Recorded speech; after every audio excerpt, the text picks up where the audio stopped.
في واحدة من الجامعات البريطانية بلش الدكتور هناك تحكي عن ظاهرة غريبة بتصير في الجامعة عندها، وكان الموضوع بشكل عام مخصص في موضوع الذكاء الاصطناعي.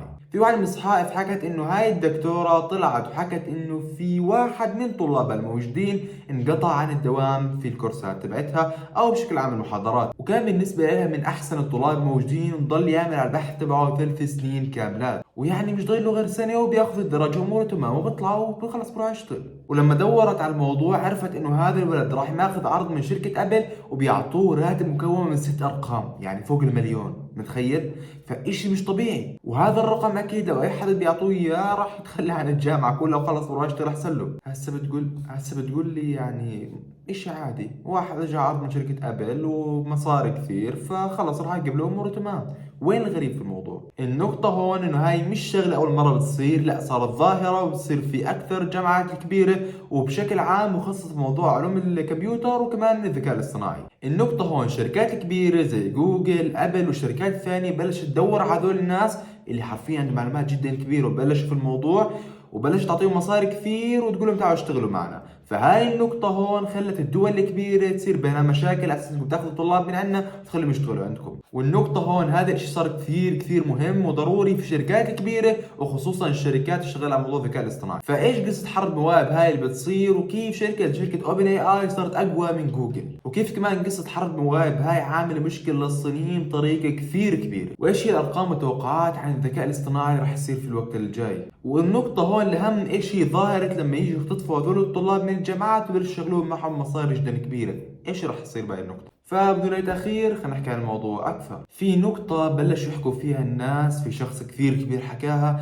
واللي هي انه الفترة الجاي راح تكون المعلومات اللي موجودة بشكل عام والداتا راح تكون النفط الجديد لاكبر الدول، والاوبك تبعت هاي المعلومات او هذا النفط بشكل عام واللي هو الصين. يعني متخيل الصين واصل لحد هسه يعني مليار 400 مليون نسمة لمليار 500 مليون نسمة. فهاي شغلة كثير مهمة عشان الشركات اللي بتاخذ يعني داتا عشان تدرب الذكاء الاصطناعي بتدور على دولة فيها كثير ناس زي الصين على سبيل المثال فيها مليار و400 مليون، فوالله بناخذ داتا كثير كبيرة وبنعلمها للذكاء الاصطناعي وبصير الذكاء الاصطناعي يعرف يرد ويعرف يعمل كل هاي الامور. وبعد ما اعلنت اوبن اي اي عن موضوع الاوبن اي اللي عملوا له تشات جي بي تي، اجت شركة اسمها بايني موجودة بالصين واعلنت عن شغله خاصه فيها زي الاوبن اي اي. بس لما اعلنت بايدو عن الموضوع كانت حاسه انه في شيء غلط، كانوا متسرعين في الموضوع زياده. فايش كان المشكله هون؟ اجوا حطوا شغلات كانوا حاطينها على الموقع زمان او ممكن معدل ما حد بيعرف وما كانوا معلنينه بسرعه زي تشات جي بي تي وبلش يحطوه للناس، لا بلش يعني عدوا ويعملوا لحد ما نزلوه.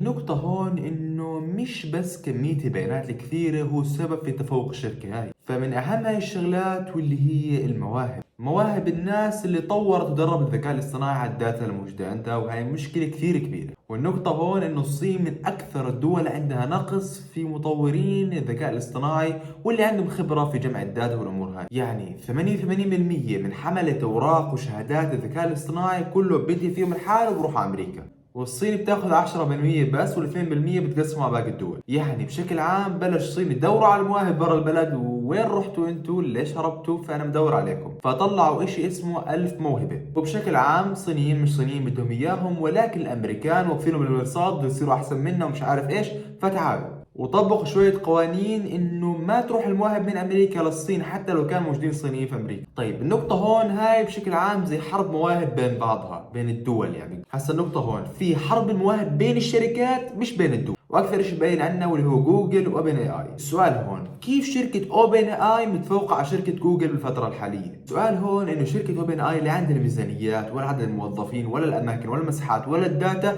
اللي موجودة عند جوجل، فكيف متفوقة على جوجل؟ بقدر الخص لك هذا الموضوع كله في كلمتين، هو ذكاء اوبن اي اي وغباء جوجل. اوبن اي اي بلشت تختار الموظفين تبعونها بعناية شديدة من شركات كبيرة زي جوجل وشركات زي ابل وشركات ثانية كثير كبيرة، بتختارهم بدقة وتبلش تشغلهم معها. وكمان من اكبر الشركات كانت واللي هي ميتا، كان عندهم فوق ال 200 موظف. انت متخيل من جوجل لحاله جايبين 59 موظف من اصل 200؟ السؤال هون في حد ممكن يترك شركات كبيرة زي جوجل وميتا وابل شو اوبر وشركات كثير كبيره ثانيه ويروح لشركه صغيره زي اوبن اي اي؟ طيب بشكل عام اقدر احكي لك انه موضوع المصاري والحجم الشركه والامور كلها مش اهم شيء بالنسبه للناس اللي بيشتغلوا بشركات كبيره زي جوجل. فعلهم قيود كثير كبيره ومش مبينين الناس بالمره، وراح يكون بدهم وقت كثير لياخذوا خبره وهي الامور كلياتها. لما تيجي لشركه زي اوبن اي اي حجمها وشهرتها وهي الامور كلها تقدر تحكي انه لا، ممكن يترك جوجل عشان يبين في شركه كبيره ويكون هيك واجهه عالميه لهي الشركه. وبنفس الوقت لما يجوا يحكوا عن مصممين يحكوا عن كذا يكون هذا الشخص من اوائل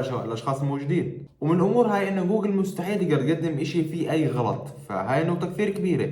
اوبن اي ممكن ينزل شغله يطلع فيها خطا بسيط يعدلوه ويرجعوه، اما جوجل مليون بالمية مستحيل. فهذا الشيء بيخلي الناس اللي في جوجل تقعد سنين لحد ما يطلعوا شيء معين. ويمكن هذا الموظف شايف المستقبل مش بجوجل، بشركات ثانيه زي اوبن اي في عندها بتشتغل موضوع الذكاء الاصطناعي وهي الامور كلها، انه جوجل لا يعني مكانها شيء وهي مكانها شيء وهي رح تطلع اكثر. فبصراحة الذكاء الاصطناعي من أكثر الأمور ممكن تعمل مخاطر جدا كبيرة وشغلات ما حد يتوقعها بالفترة اللي جاي. وتعال حط حالك مكان أصحاب المواهب هذول، يجي يقول لك أنا أكون من أحد أصحاب الفكرة وأحد أصحاب المواهب الموجودين، ولا أكون موظف عادي عند جوجل وأشتغل عندهم فترة طويلة من الأمور هاي. فبتقدر تحكي إنه هذا هو الجواب للأسئلة اللي سألناها بحلقة اليوم. لايك سبسكرايب شير، وإن شاء الله في حلقة اليوم عجبتكم. دون أي تأخير، بيس اوت.